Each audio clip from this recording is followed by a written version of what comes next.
Everybody, welcome back. In this video, we are going to be adding the final UI element to our login page, and that is going to be the text button, which is going to take us to our registration page in the case that we do not have an account. So if I go to the final version of our application, you can see this is the button that I'm referring to, and if you click on it, it takes us to our registration page.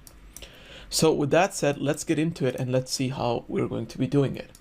So to get started, all of our code is going to be going into the login page. So I'm going to go to my login page, and from there we can actually get started.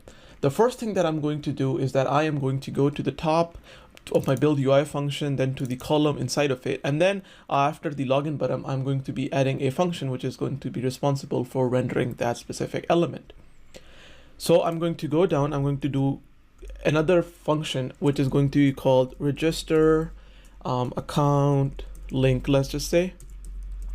And then after this, what I'm going to do is that I'm going to add a comma, and since this function isn't defined, we're getting an error. So I'll go to the bottom of this class and I'm going to define the function here.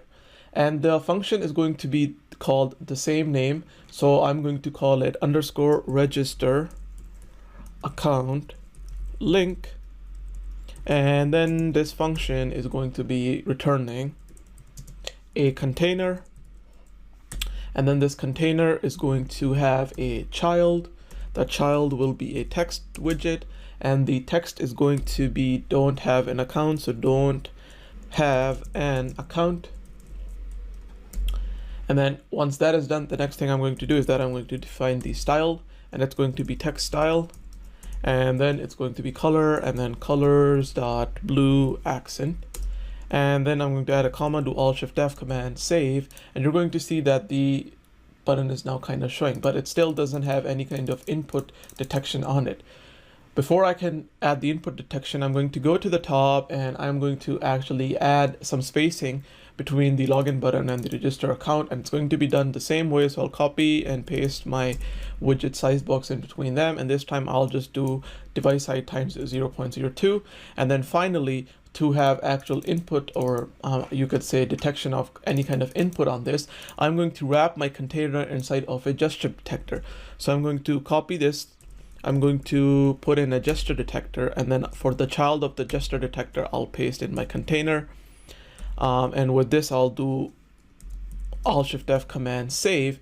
And now for the gesture detector, it provides us with many methods that we can use, like on tap down, on tap up, to which we can listen on whatever child is for this gesture detector widget. So what I'm going to do is that I'm going to define the on tap listener, and I'm going to say when the thing is on tapped, I want you to print something to the console, and I'll just say clicked for now, and then I'm going to do Command save. So now if I open up my terminal, so it's opened up, and I go to the debug console and I click on don't have an account, you're going to see that Flutter kind of gives us an output saying click. So that means our indicator is working.